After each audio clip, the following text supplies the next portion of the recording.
Welcome back. Another episode of Dynasty Theory. Proud member of the DLF Family of Podcasts. I'm John Bauer. Find me on Twitter at the Bauer Club. You know we're joined by Dan Lamagna at FF Coach Dan on Twitter. What's up, Dan? Excited to be here as always. Guys, it was about a week ago at work. Our college students graduated, and in our team, like my department, we met and we're like, we got 100 days to get ready before the students come back to be ready for the next semester, which is the equivalent of like a season. Well, boys, tonight we have 100 days until the NFL season starts. Ooh. So we got a lot of work to do in 100 days. I like that segue. Man, Dan, you're like the king of segues over there. Anyway, no segue necessary to introduce the man himself, Mitch Sorensen at DynoMC on Twitter. What's up, Mitch? It's gonna come faster than we think. Actually, John, I set you an offer today. That's what John says a lot. But it happens a lot, right? It happens really quickly. And so I said right now, like I'm trying to move all my Trey Lance shares, right? Don't really care what it's for. I set him for Will Levis straight up just to see what happens. I don't think they'll be accepted, but I think it's in the ballpark of at least a counter, unless you send them to John Bauer and it's just an instant rejection. To be honest with you, I rejected it because I was going through the projections. We're about halfway done in terms of the entire team projections. Going through and making updates, but the plan is to have that out on the Patreon as little as $5 a month. We appreciate everybody's support. There's also a free 7-day trial. So if you sign up, you look at it for 7 days, you're like, hey, this is worthless. I don't like it. I don't think you're going to think that, but boom, get out. Anyway, Mitch, so the plan is to have that all completed by Sunday, which was kind of news to you. It was. It's okay. Yeah, but we're ready to rock and roll. Greg in the chat, always appreciate you. Kyle, Ron, what's up, guys? All right, so tonight, and Dan, you were a little, oh man, Dan reached out at 6 p.m. Eastern and said, guys, what is flip or flop? What do we do? What does this mean? What's going on? Well, Mitch said he was watching a lot of HGTV this weekend. There's a lot of HGTV going on in my house. So, flip or flop, love it or list it, all those great shows on HGTV. And I messaged Mitch. I said, I don't have an episode title. He said, do something HGTV related. I said, all right, done. Anyway, so Dan, don't worry about that. It's just the title. Don't worry. It might as well, like you said, Mitch, been bored as hell. Yep. Something to talk about in June. So we do have several guys we want to talk about. And as we always say, and we are beyond appreciative for the folks in our Discord, they provide a lot of the stuff that we talk about here on a weekly basis. We reach out, hey guys, what are some topics? What are some conversations? What are some ideas maybe that you have? And this week it was just several players that people wanted discussed. And a lot of them, the really interesting ones, because some of them are polarizing.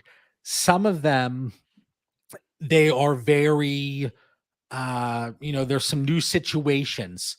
So, whether it's a new team or whether it's how the NFL draft or free agency played out. Some of them were super efficient guys with a little workload. How are we going to project that moving forward? Some of them were heavy workloads, extremely inefficient though. How are we going to project them moving forward? Kevin in the chat, Dan looks more like a diners, drive-ins, and dives type of guy. Is that true? Dan, is that true? I've watched that show a time or two. All right. So we went through, I believe we have 7 guys here. I think we can keep it to an hour, right? Mitch, why do you look skeptical? I was just looking at the second player. As you said, we're doing the projections. And I did these projections today on this team, and some things are different. Some things are different. That's all I'm going to say.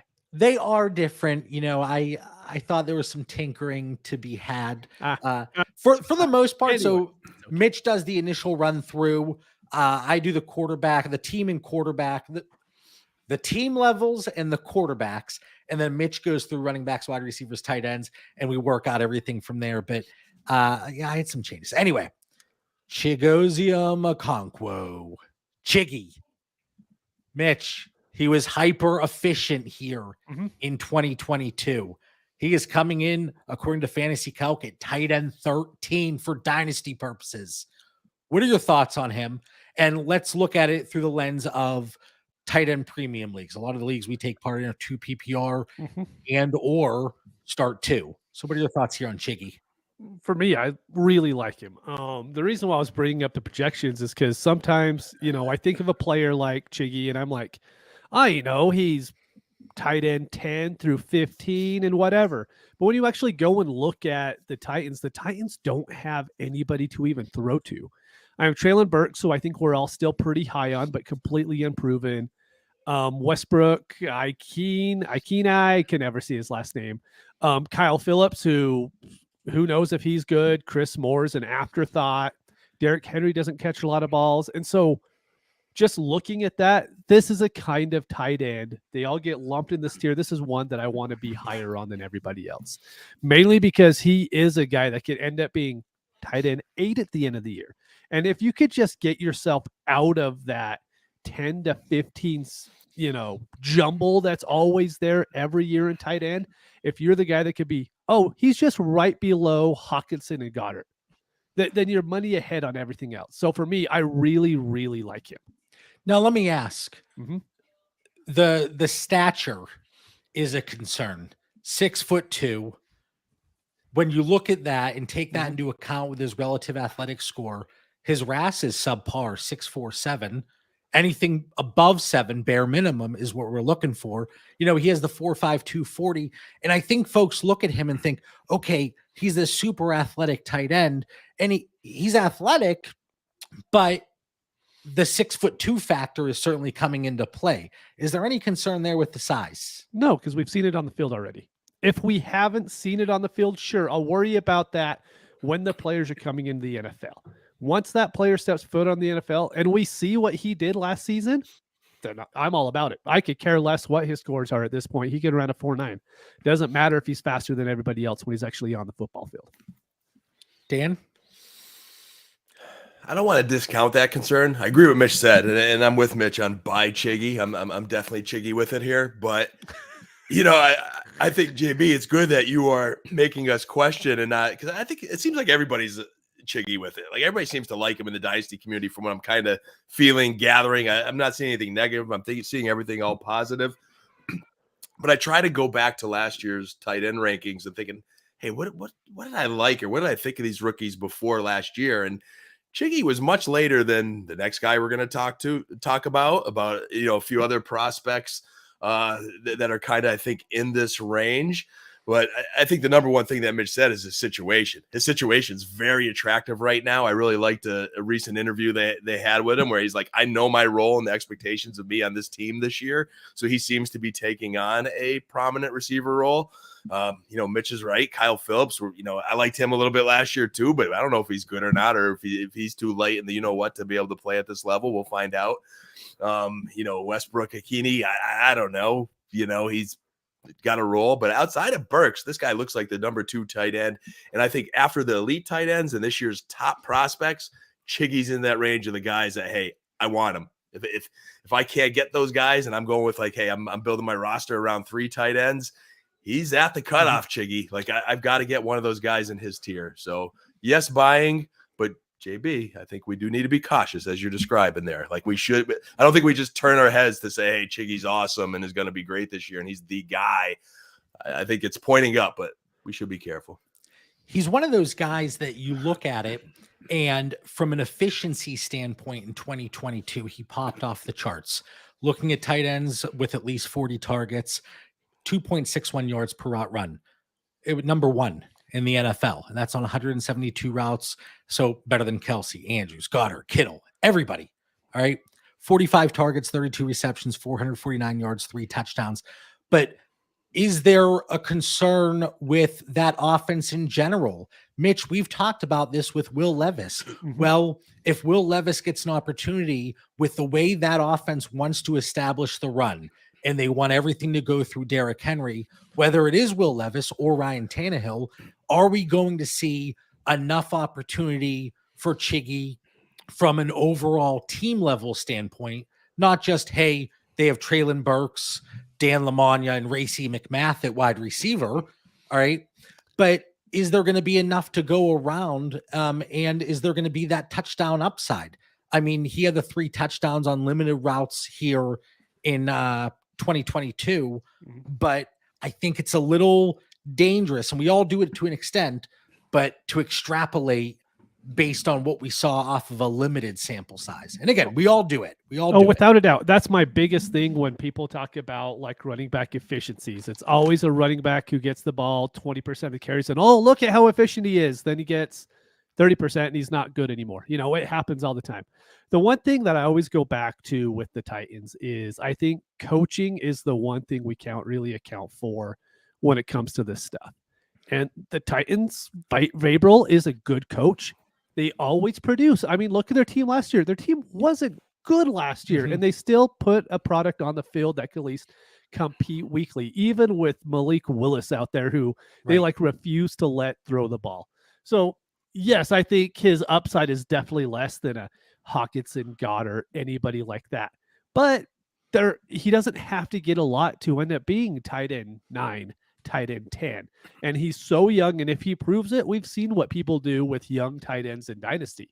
They'll move him up to tight end 6 or 7 because, oh, hey, he's young and he was pretty good, so we're going to put him up above these other guys. And that's kind of what we're looking for going into this season, into future years, if he could just slowly creep up. And if you can, then move on to him, move off of him if you want to.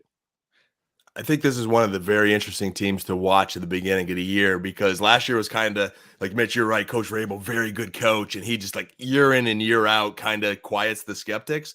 But last year was the kind of first year that there was a little bit of kink in Tennessee's armor between the Henry injury. Now, look, they go into the season, they've got a new offensive coordinator. They were 5-2 when Tannehill was healthy with trash around him outside of Derrick Henry. Yeah, but things seem to like shift though. Like, you know, new general manager, new offensive coordinator. Like, there's some firings here. Like, Vrabel wasn't happy about certain things. I think there's still just a lot of question marks, including the quarterback position, including the receiver position. I mean, things could potentially go sideways. Maybe there's not enough touchdowns, I guess is what I'm saying, JB. Like, if for some reason Tennessee sputters at some point, Henry, the wheels fall off, what happens with that team? Yeah, for me, I'm about 1 tier lower on Chiggy than consensus. I have him right around that tight end 17 mark for dynasty purposes. And again, like Mitch said, could he ultimately end up being in that tight end 8 range for 2023? Sure. And if he does, we're going to see that uptick in his price. But again, if you're in a typical PPR league without any tight end premium, whether it's scoring or you have to start more than one tight end, that you don't really care. No, if somebody's tight end or tight end 8 or tight end 20. But let me throw a few trades at you that have actually gone through here over the last few days. Mitch, would you rather, let's say it's 2 PPR, would you rather Chiggy and a 24 third or Jawan Johnson and a 24 second? I'll take Chiggy. Dan? I think that second could be more attractive. I'll go with the second. I also will go with the Jawan Johnson side. I thought that was a close one. And it is close. There's certainly no guarantee with Jawan Johnson, but that's somebody that I've been buying into. I know they brought in Foster Moreau. You could talk about the Derek Carr, Foster Moreau connection, depending on how things go health-wise for him. You lose Adam Troutman there in New Orleans, but you still have the Swiss Army knife himself, Taysom Hill, to eat up every target that you want. Chiggy or Brian Robinson, 2 PPR? Chiggy. Chiggy and a 24 second or Deebo Samuel? Oh, Deebo. Yeah, it's instant. So what I found is there are not many deals that are centered around Chiggy but by himself or with a pick. So I threw 3 at you guys. For the most part, I'm seeing him as part of a larger package. And it's been difficult for me because I do have shares of Chiggy. He was one of those guys that post waivers or post rookie draft last year, we talked in the chat, hey, if you're in 2 PPR, there's 30 to 40% of your leagues, even with the tight end premium, Chiggy's available on waivers. So go put a claim in for him. So I had a decent rostership. I'm not getting that early second price tag on him in return. I've had very little luck moving at what it appears his market should be. So I would think just continuing to shop him. But then if you two are in my league, we should be able to get something done, right? I like Chiggy in my roster. All right, 5 hours in, we talked about Chiggy. Let's move on to Greg Dulcich. How it is every time. The first player is like 15 minutes. All the rest are 3 minutes tops. Well, because I genuinely am so excited to jump on here every week. I really am. I don't know about you guys. Chiggy, can't you see the way you catch balls? Hypnotize JB. We'll see.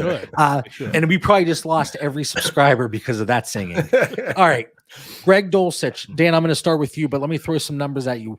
1.3 yards per route run in 2022 on 316 routes, 51 targets, 33 receptions, 411 yards, 2 touchdowns. He ran a route about 84% of the time whenever the quarterback dropped back. How do you see things playing out here in 2023 for Greg Dulcich? And we always know, and we always say that the short-term impact and production heavily weighs on the dynasty value. Yeah, and I had to really do a deep dive because my mind wasn't on Greg Dulcich, where I've got a couple of Chiggy shares. I surprisingly don't have any Greg Dulcich shares. I wish I did. Denver last year, I think, was just a hot mess, but Dulcich early in the season and late in the season flashed. He did have a couple of games where, a few games where he disappeared as well. But in, 2 PPR leagues, he produced. And I did that deep dive and I landed at, I'm buying, no different than Chiggy. I have him in that same tier because I remember I liked Dulcich as a sleeper last year.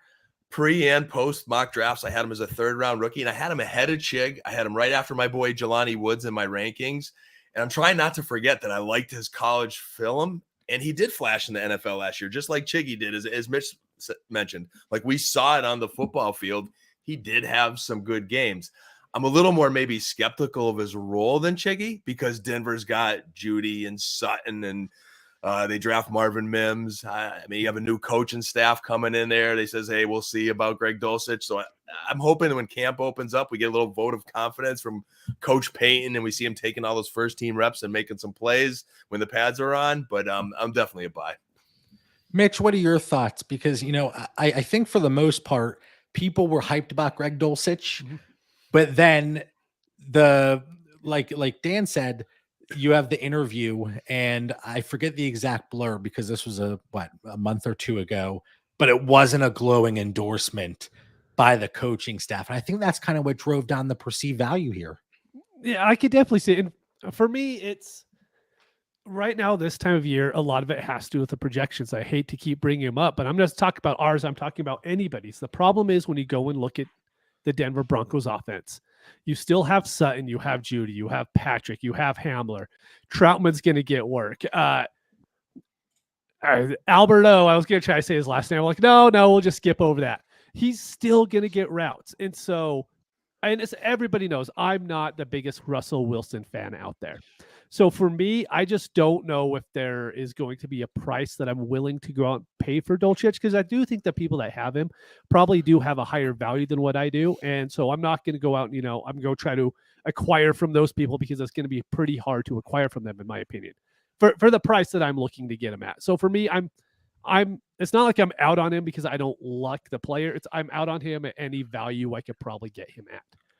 What's intriguing to me here, we talk about Chiggy, and despite the size and the athleticism overall, with the size rolled into that and the offensive concerns in general, you look at him and his route participation was low.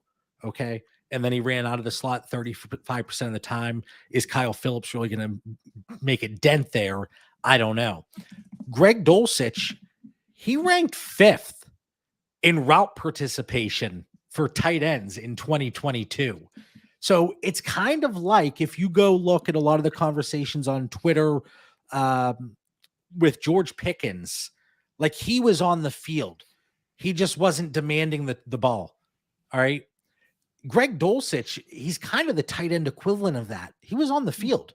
His route participation, it can only get so high. And his target rate whenever he was on the field, I don't know how it can eclipse that 17, 18% mark. I'm not talking about overall target share. I'm talking about when he's targeted on a per route run basis. And I just don't know how it gets there. Talking about the projections, you put Judy around 20, Cortland Sutton around 20. Those are two guys I flip-flopped, Mitch. Yeah, I know. I don't know why. We'll talk about it. I love Sutton. I love Sutton. Anyway, now is not about the wide receivers. Yeah, even Dan would agree with that one. Hold on. Crazy talk. But like I said, the route participation was there. And the only thing really that I think could put a positive spin, we don't know Javonte Williams' timeline, right? And Samaje Perine, I think he's somebody that you should be looking to get thrown into deals. So because we often see the tight end overall target share and the running back overall target share, we see that distribution tie into each other. So if Javonte Williams is banged up, if he's not healthy, if he's on the field but not demanding the targets that he was in 2022 and previously, then that is a positive for the tight end room. But then you have Coach Payton coming in. They trade for Adam Troutman.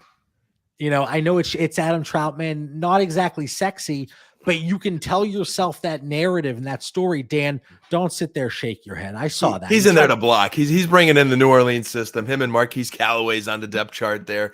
I think they're guys to help teach the system versus Denton into Dulcich. I'm more worried about Judy Sutton, Patrick, Marvin Mims, the way they run the offense. For context right now, and this is more me because I tinkered with it, we have an 8% combined target share between Troutman and Albert O. So let's add context to that. I'm not saying Adam Troutman's coming in and taking over this role, but I do think we are going to see a hit in the route participation from Greg Dulcich from that 85%, maybe down to about 70, 75%.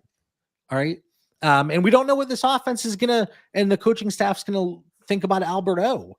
He was somebody that, you know what, 2 years ago, he was Chiggy. He was Chiggy. He was Chiggy before Chiggy was Chiggy. Yeah. The yards per route run, the extreme efficiency on limited opportunities, Noah Fant's out. Alberto is going to step in. Austin Hooper's out. Not that Austin Hooper was really doing all that much, but he was taking snaps. And now it's Chiggy's time. So Alberto was Chiggy before Chiggy was Chiggy. Hey, this is a new coaching staff. They have no skin in the game with any of these. They didn't draft any of these tight ends. You know, so it's prove it. You know, Greg Dulcich isn't a big guy either. He's like 245 pounds on that 6'4" frame. He's a little bit lean. So is he going to do what Coach Payton's asking him to do? We'll find out. But I think he has the best chance. You know, I'm not really scared off about Russ Wilson in this conversation, Mitch, because the comparison is Ryan Tannehill in Tennessee. Like, so if you're really comparing quarterbacks, I don't know, where do you, either one of them, Russ both has of them to should like be make concerning. 3 fantasy wide receivers, tight ends. Tennessee might not even have one. Like, we have to have like half of one show up there and he'll be okay. Touche. I'll give you that. So you guys know, I went out and I bought myself a really nice pair of running shoes because I'm going to be. Well, I really didn't. I'm setting up the joke here, so give me a second. Right. I'll get there. Bummer, Mitch. But I bought these made up running shoes because I'm gonna have so many freaking victory laps when Russ is dropping bombs. All right. Bombs. One thing I'm not worried about. No, I actually sent down a picture of shoes that I bought over the weekend. Well, now I just feel like a big lard over here making a joke about running shoes. And Mitch is like, oh, me too. And I'm like, no, I didn't. I didn't. Just wanted to make a terrible joke. Okay. Dan, let's start with you. And then we're going to go to Mitch for all of these. 2 PPR, Greg Dulcich and Traylon Burks or T. Higgins? Dulcich and Burks. Higgins. Dulcich and Spears or David and Njoku? Dulcich and Spears. Yeah, I'll take Dulcich and Spears. Yeah, me too. I thought that was an easy one. I thought it was interesting, but Dulcich or David Montgomery, 2 PPR.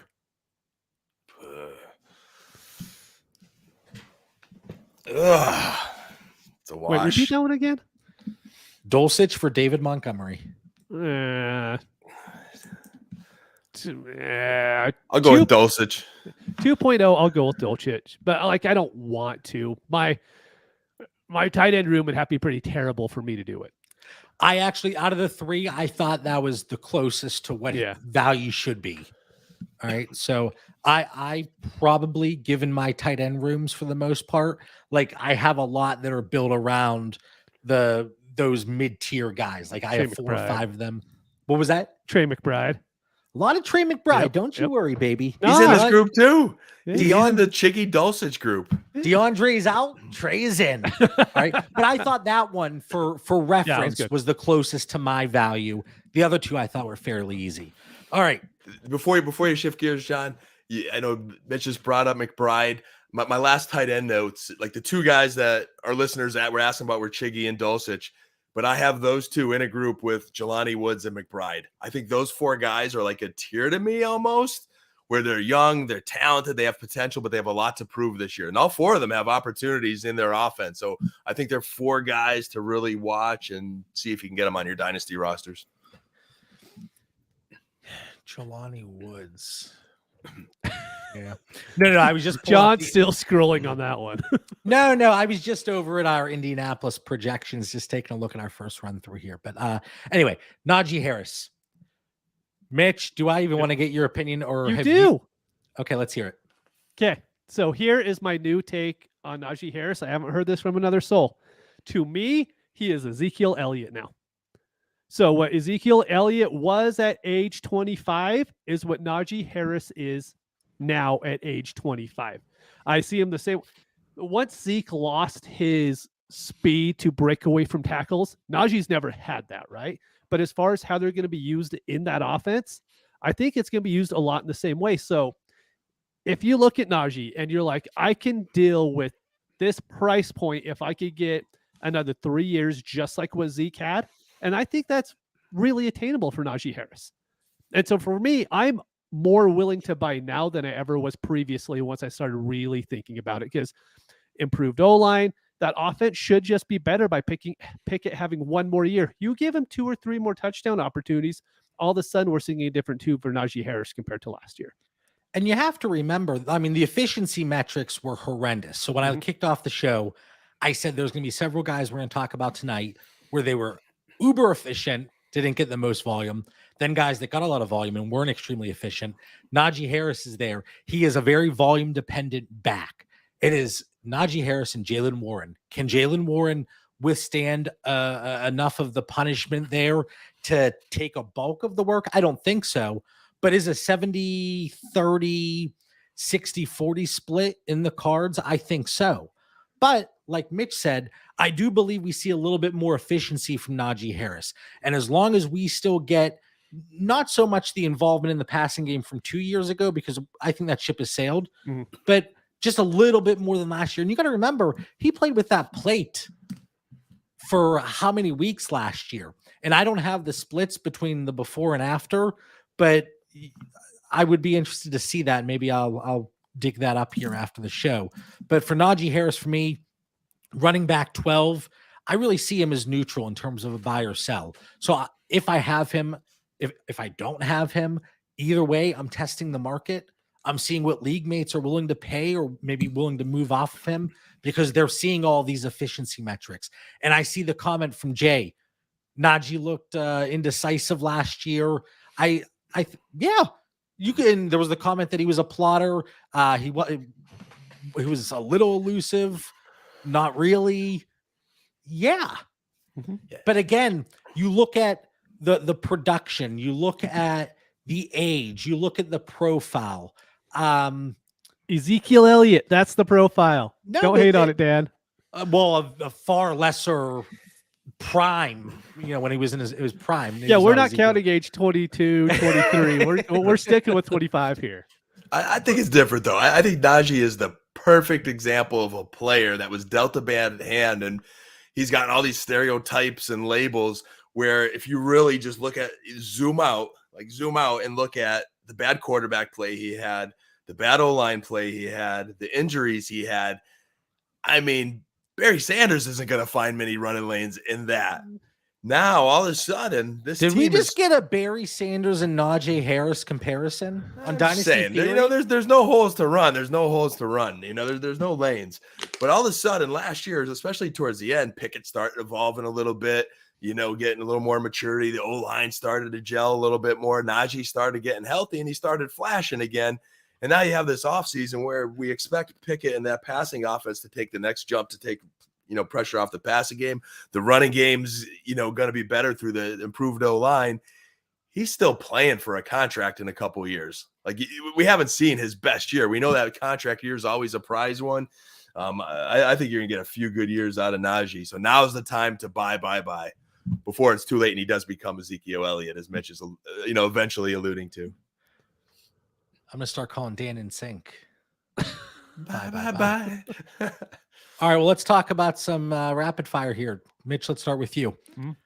Najee Harris for Rondale, Tannehill, and a 24-second. That's a trade that went through. We will do Najee on that one. This is why I'm saying test the waters. I get it. Dan? Najee. Greg says Najee is a slower Walter Payton. Currently. Currently. Mitch, Najee Harris or DeAndre Swift, Paris Campbell, and Noah Fant? Najee. That one is far closer for me. I still rather it. I don't believe in enough of those guys to sway me. Yeah. The secondary pieces. What if those guys were switched to a 24-second? Najee. Still Najee. Getting close. Really? Okay. JB. Okay. Najee Harris or a 24 first? Najee. Do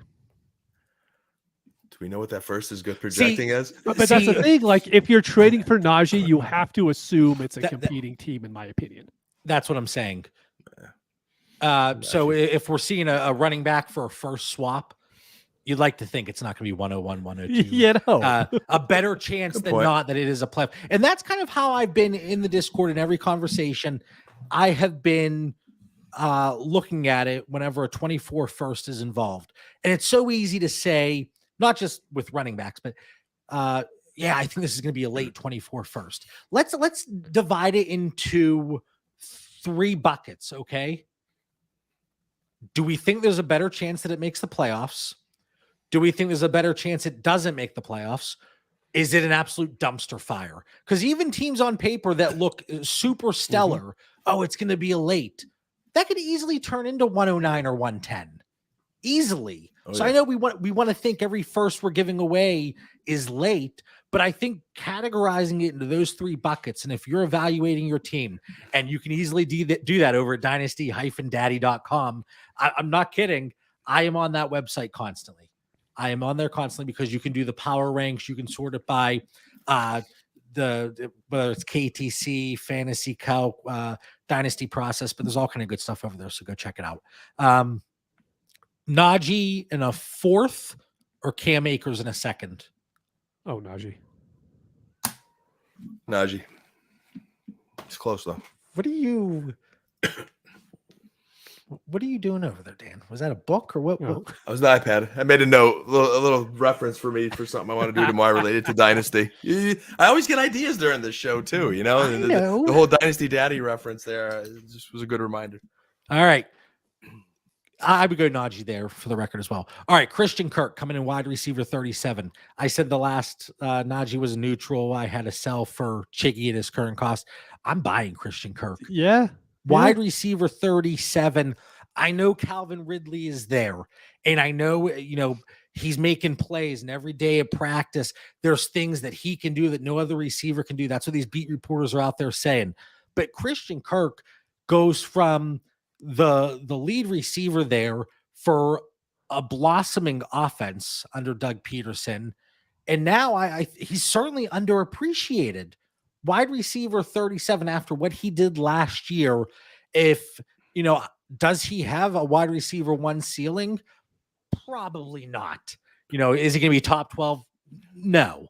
But at his current price, and when we run through some of these trades that have taken place, they really stand out to me. So, Mitch, you're nodding your head. You're saying, yes, you're in the acquire Christian Kirk at his current cost. Yeah, I I honestly think people don't like him because of his contract, which is like the stupidest thing in the world because we're not the one paying him. But no, like if I had to pick one wide receiver in that offense, I'm taking Christian Kirk over Calvin Ridley every day of the week. I mentioned this back on a pivot point. Calvin Ridley is like a 3rd round pick and underdog best ball right now, which I think is absolutely insane. I don't understand it. Maybe I'm wrong, but that's just one of those players that I could be like, you know what? I don't agree with consensus. I'll go with Christian Kirk if he's the cheaper guy, and I'll still get 130 targets, even if I'm wrong. Let's say Ridley goes out and has 150. Kirk's still going to get 125, 130. He's going to be more than okay if he stays healthy. So, yeah, I think he's a great buy right now. Kyle says, what did he do when he had another top wide receiver on the team? I think looking at what Kyler Murray and that offense and the stability Big there difference. in Arizona to what we're seeing in Jacksonville, I genuinely do think that's a difference. So and is Calvin Ridley that Hopkins level, and was he utilized the way he should have been used there in Arizona? So certainly respect the thought there. Still somebody, especially at the wide receiver at 37 price, I'm extremely interested in. I think JB Christian Kirk's going into that class here in this conversation of those offenses that can support 2 receivers. Like if they can't, we've got a bigger problem here in Jacksonville with Trevor Lawrence, where right now he's a top 10 dynasty quarterback there, and probably you could argue where he is in those rankings, but he's one of those guys you want to have, and that offense should only continue to grow and get better every year. Ridley comes in. I like Mitch's point of value. If you get Kirk later in any kind of draft, but I'm sure Dynasty is the same as best ball. Ridley's all the talk, guys. And if you could get Kirk a few rounds later, I think there's enough in that offense to support him. And the whole Kyler Murray thing, I think, Mitch, Kyler Murray so bad we were comparing him to Trey Lance. I mean, that's how out we were kind of. We were fortune tellers. We knew this day was coming. Because the next year when Arizona drafts a quarterback with the 1st round and Kyler's, out of town, it's coming, boys. It's coming. It is. I think Arizona's finding their out clause on Kyler Murray. One thing real quick, because I completely agree with you. No. I don't think people, just real quick, just go back to Dan's original point. This offense has already sustained 2 wide receivers. Zay Jones had 120 targets last year. I don't think people understand like how good of a year Zay Jones has. And they had Marvin Jones, who was still a very good 3rd wide receiver on that team.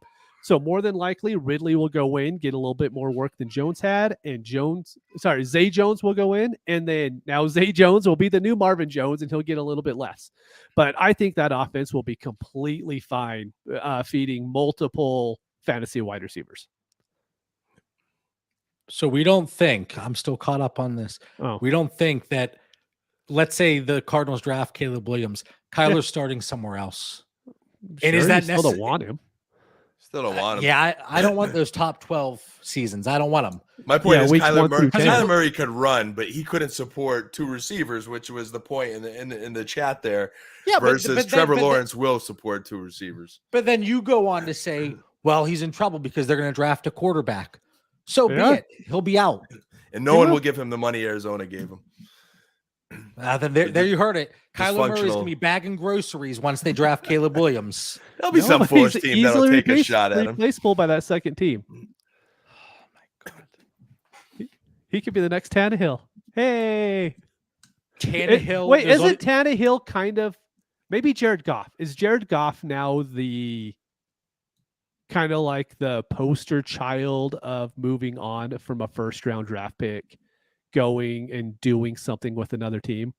Because Christian Kirk was like a 4th rounder, so he wasn't always loved to begin with. You mean Kirk Cousins? Yeah, Kirk Cousins was a 4th, right? You said Christian Kirk. Oh, did I? It happens. That's okay. I just want to Kirk on the mind. All right. Anyway, guys, stop lollygagging here. How do we? It was a good conversation. All right, Jam, let's start with you, and then we'll go to Mitch. Jamison Williams for Christian Kirk and Marquise Brown.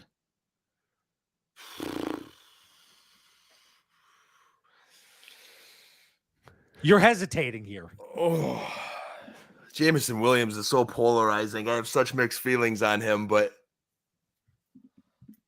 I don't know if I believe in him or not. I'm gonna go Jamison Williams. over Kirk and Hollywood together. I hate Hollywood. I have no desire for Hollywood. He's probably gonna be their number one. Love it. I hate this example, JB. To be John's honest, gonna with lose you. his mind. What are we talking about here? There's still that hope. I mean, he was supposed to be the guy in Detroit, and I get that ship's probably sailed. So Kirk and Hollywood's probably the way to go. I mean, I hate to run the joke into the ground, but going with Jameson, that's a bad bet. I know. It is. All right, Mitch, what side are you taking? The right side or Jameson? I'll take Kirk and Brown. Thank you. You should ask the Lions fan first. Dan, Christian Kirk or a 24 first? Let's assume late.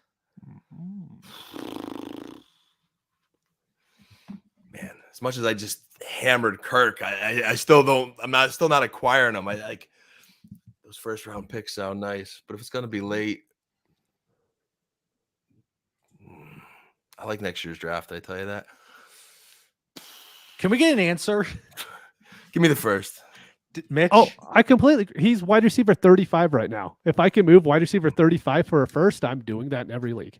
I was just going to say I would need something with Kirk if moving the 24 first. I would need to figure something else out just strictly because of the market value. Mm-hmm. And you clearly don't need to spend, in most cases, a 24 first, liquid asset like that. I'd be far more willing to move another piece.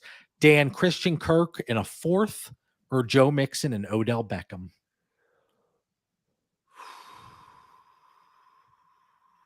Geez, what Joe Mixon are we getting there? I'm gonna go Kirk. Kirk as well. All right. These are hard ones, JB. These are good ones today. You're like locked in on this one. All right, Dan, Christian Kirk or Romeo Doubs and Jimmy Garoppolo, 12-team Superflex. I always say go with the quarterback because you need it, but I don't know how much we're gonna get. I hope I could give up Garoppolo, but I would take the Garoppolo side just because I believe most of our leagues you need those two quarterbacks. I'd like to have three. Kirk. Christian Kirk. Kyle says Mingo or Kirk. I'm going to go Christian Kirk. Same. Kirk. All right. Next one up, and let's speed it up a little bit. Deebo Samuel, wide receiver 29 on FantasyCalc. It always seems like in San Fran, there are so many different concerns and narratives that people bring to the table as to why they don't want to go after any of these players. There's too many mouths to feed. What's the quarterback situation going to be like? Is that offense going to lean on the run even more? How much is Christian McCaffrey really going to put a dent into Deebo's production? So those are all different narratives and things that folks are saying out there. So throw your analysis in here with the rapid fire that hasn't been so rapid. Mitch, let's start with you. Deebo or Jameson Williams? Deebo. Deebo or 24 first? Deebo. 24 first. Deebo and Hollywood or a 24 first and a second? Deebo. I'll go Deebo and Hollywood. And then, like we always say, test the waters. Deebo or a 24 second and third? I'll take the second and third. No, just playing. Deebo. Deebo. And then final one, 2 PPR for tight ends. Deebo or Najee Harris and David Njoku? Najee and Njoku. Yeah, I'd probably go the same. I'll take that as well. Really quick on Deebo. Can I just say, like, I love him in best ball this year, which means I still love him in Dynasty, because what we didn't see is we didn't really see Christian McCaffrey and him healthy. Think of this offense with Christian McCaffrey getting 80% of those touches, but with Deebo being the guy that's spelling him. And the trick plays they could do with both of them on the field, they just couldn't do it last year because of how those pieces worked out with the trade for McCaffrey, how Deebo was in and out of the lineup. For me, I absolutely love Deebo this year. I'm not as high as you there, Mitch. JB, you said he was receiver 29 in Dynasty Calculator? Mm-hmm. Yep. So FantasyCalc. Yep. So around there, I would say I'm buying, but if he goes anything higher than that, then I'm selling. I am still concerned with the 49ers quarterback situation to feed Deebo, McCaffrey, Ayuk, Kittle, All of them. oh, All of them. I don't know. Yeah, I'm looking at him. Wide receiver 29. Would I move a late 24 first? In that situation, I would probably just look to go another direction.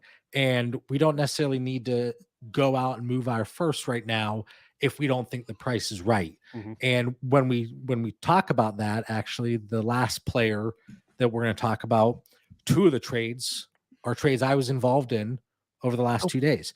But before we get there, a lot of folks saying, JB, I can't get anything for Brandon Cooks. I got to get him off my roster. I'm rebuilding. I don't want him in the DLF Discord, which is completely free. So if you don't want to jump in the Dynasty Theory Discord, which is part of the Patreon, and you have our undivided attention, go over to the DLF Discord, but they have the trade conversations there. And there's people saying, get a third for Brandon Cooks. No. We talk about underappreciated. Brandon Cooks is in that category. And it's not great for my guy Gallup. All right. But Brandon Cooks is going to be a wide receiver 3 this year for fantasy purposes. And if I can get that plug and play on my team for a third, holy cow. Here's I don't the think issue, you could, right? though. Yeah. So like, if you have a rebuilding team, of course you want to move Cooks. I'm on a contending team right now. I don't want to go trade for Cooks right now. Like if it's for a third, then of course I will do it. But I think in most likely scenarios, the person's going to want a second or a value around a second, whether it's a young piece or not. For me, I feel like I could go out and find Brandon Cooks, what he's going to do on the football field. I could go find that anytime I want to in a trade. So for me, I don't want to in June be like, hey, I want to go invest in Brandon Cooks right now. It's just not a player that I want to buy into. So I think then maybe the takeaway more is even if you are rebuilding, you're going to have a market when the season rolls around. Yes. Don't just dump him now. Without and it's extremely difficult to move him, as it is with most veterans. If you're looking to maximize value, it's May 30th. Now, most likely is not the time to get the return you need. If you're willing to take a third and you just want out on him, I heavily suggest not to do that. But if you are so inclined, by all means, go ahead. I disagree. Yeah. I put some feelers out there this offseason, just being a Cowboys homer fan, and I haven't gotten any shares. So to the point, like, you just can't get him at that discounted price. And other than being a Cowboys homer, he's the type of receiver that I don't want to end up just retiring on my roster because I can't move him. So price dependent, situationally, love to have him. I think he's gonna have a really good season, but nothing beyond that. And I think we have folks lining up with you here. Mitch Kyle says, I'd rather take shots on rookie running backs in the early third, like Chase Brown.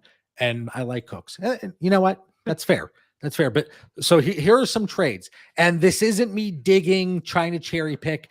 These are trades that are more centered around Brandon Cooks on one side as opposed to a larger package deal. So, Dan, I want to start with you. Assume 12-team Superflex 2 PPR for tight ends across the board, okay? Brandon Cooks and Jawan Johnson, the love of my life, Jawan. That means he's going to have some type of hernia issue here in a couple weeks, I'm sure. Or Donovan Peoples-Jones, Nico Collins, and Chiggy.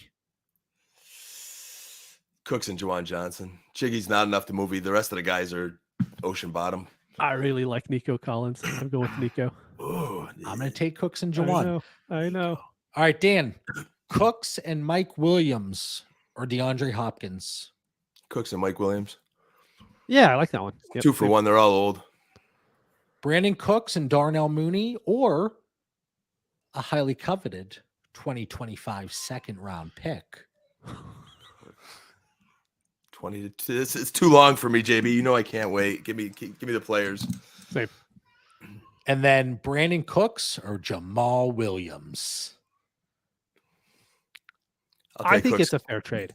To be honest, I fair. think that's really even. If I need a running back and I have to trade Cooks to do it, and I need one for the first 6 weeks of the season, then I will do that. I will take Brandon Cooks there. All right. Final player to discuss. Timing wise, man, I might pull something, patting myself in the back here, getting through this episode. Travis Etienne coming in at running back 9. That price is dropping. They drafted the Tank Bigsby in the 3rd round of the NFL draft. A lot of people are concerned with his involvement in the passing game here in 2023. A lot of people are concerned with his goal line usage. A lot of people are concerned with his efficiency, a la going back to the Najee Harris conversation. Dan, Travis Etienne, do you like him at that running back 9 price? Get him off your roster, acquire? What do you think? JB, that running back 9 price, you're right, it's plummeted. He's RB11 for me now. He dropped 2 spots maybe, I'm buying. I love him. Once I can't get my top 10 running backs, he's the guy I'm going after. So I have no issues. I think sometimes we get a little too panicky because a lot of these NFL teams, they could support 2 running backs. You could get a lot of really good production. He is a stud. All Jacksonville's saying is we don't want to bury this guy into the ground and get him injured. We need to manage him a little bit, but there's still going to be fantasy. Him and Trevor Lawrence, man, they're boys. They love each other. He's going to get passing game work. He's going to get big explosive runs. There's enough fantasy production there from ET. He is my running back 11, but I'm in on him. Yeah, for me, I talked about some trades. I'm actively going out in 12-team Superflex where I feel good about my team. I'm packaging up. I'm willing to go up to a 24 first and a 24 second to acquire him. And I know a lot of people might be out on him. And you see people on Twitter saying, avoid him. And here's why you should avoid him. Or move him. And here's why you should move him, with no additional context. Because that people treat context like the plague. They avoid it at all costs. Well, what are you moving him for? Because I don't think some people know. And, one of our patrons, B Ford, Brian, he puts out content. He provided specific trades that he was looking to move Travis Etienne for. That's context. Sorry, a little fired up over here. But there are concerns, right? But I think part of it is, how many bell cows are we really going to have moving forward in 2023 and beyond? You look at age, you look at the production, you look at the profile. Coming off of an ACL, he wasn't the most efficient back in 2022. But I certainly believe that he's going to be a running back that, if I can move what I believe is going to be a playoff first and a second, yeah, I'm going to take Travis Etienne over maybe, the equivalent of A-Chain or Charbonnet next year, So I don't know. Maybe I'm just being stubborn here, but no, that can't be it. I'm never stubborn. I mean, we knew they were bringing someone in. We knew they were. The crazy thing was Etienne got up to what, RB5, RB6? And we knew that was going to come down because people would overreact and be like, oh no, they're bringing in someone. It's like, no kidding. They've always wanted someone to help out Etienne. So for me, he is still a huge buy. I wasn't buying him at the RB5, RB6 price because it was too high in the first place. Running back 9 now? Yeah, I absolutely love it. I love this offense. I think this offense is fun to watch. And for me, it adds to when I get a fantasy player, I want to enjoy watching the team. It's kind of like my biggest, I love Ramondre, right? But I hate watching the Patriots. Have red zone, sign up for the YouTube, did all that this year. The amount of Patriots games I will watch this year is probably 0. And I always watch the highlights on Ramondre because I just hate that offense. But the Jags are fun to watch now. So for me, it just makes that buy even easier. And I know a lot of folks, they don't want to move the future draft capital, especially a first, for running backs, because they would prefer to plug and play. They would prefer to go out and use their seconds or structure a deal centered around other assets as opposed to the future picks. And I'm that way in several leagues. You look at a lot of my running back rooms, these are very specific leagues out of the 80 some that I'm targeting Travis Etienne. But guess what? Several leagues, people weren't interested in moving him for that first and second. Mm-hmm. I got countered. I would think about doing it for Chris Olave. Oh, I bet. So the market is still there from a manager's perspective that is holding him. Mm-hmm. I don't know if it's what is the endowment effect, right? Is that it? Whenever what you have is more valuable. Dude, I got a Utah education. I don't know any of this stuff. Endowment, Jamie. I'm just right. Isn't that it? Isn't that what you get before you get married? An endowment, something like that. That's an annulment. Oh yeah, that.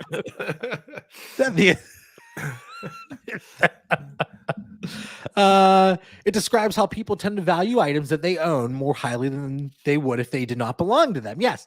Okay. I just want to make sure I got the name correct. But anyway, this doesn't take away from the fact that Tank Bigsby is one of my most roster rookies. Mhm. I think I'm right around 16 to 20% rostership, which for a lot of people that's going to be low, but based on the volume of leagues, it's tough to navigate through certain spots. And Tank, he's sitting there in that 208 to 212 range. He's a smash for me because he becomes one of the most valuable handcuffs across the NFL, along with players like Zach Charbonnet, along with a Tony Pollard from a few years ago. You know, if anything were to happen to Zeke, they're kind of that new wave, right? And then Kyle, again, no way I'm moving for a first until I know what the pick is. Just handcuff with Bigsby and Washer. I get it. You know, there's certainly risk with that. And, you know, it also comes into play where I was having a conversation with one of our patrons and they said in their specific league, because the way their team is built and the strength of it and what they've been able to do with the managers in the past, folks tend to severely devalue the first once the season's rolling and somebody might be 4-1 or 5-0 and they see how things are going to shape up. So it is getting out ahead of that a little bit. Could it backfire from time to time? Certainly. But I think being realistic about your team certainly helps, and having realistic expectations.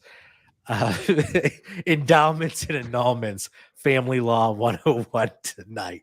Anyway, are you guys ready for some ETN trades? Yes, sir. Hit it. All right, Mitch. ETN or Kirk Cousins and Devontae Parker? ETN. ETN. Like, was Devontae Parker the piece there that was like, I gotta get Parker? This is what I need. ETN or 24 first and 24 second? ETN. ETN. Times 2, because I made that trade twice. ETN in a third or Deontay Johnson and Derrick Henry? I do like Deontay. I'll go ETN. ETN. I will go Deontay and Derrick Henry there.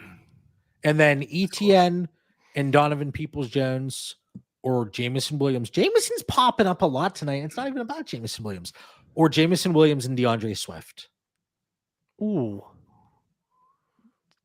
ETN. I don't love it. No. Swift and Jameson. Yeah, I'm going to gamble and go Swift and Jameson. Yeah, That's a clean that sweep. one's tough. That one's really tough. See, I didn't think it was. I don't. It's But a gamble, but here's the thing too, what though. an I upside. pull these trades. I stare at them. I look at them. I really have time to digest. Mm-hmm.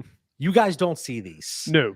And I always clarify. I say you have no knowledge of any of these trades being discussed during the rapid fire. Final thoughts. Dan, for the 205th episode, flip or flop. Hopefully we don't get a cease and desist letter from HGTV. Oh man, that would be bad. Dan, what do you got for our listeners? Hey man, we said 100 days. I'm gonna, a little shameless final thought.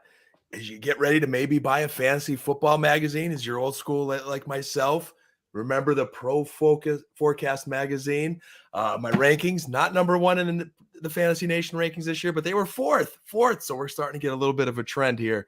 So they asked me to write an article and put my rankings in there again. So please hold out until the Pro Forecast. I can't speak.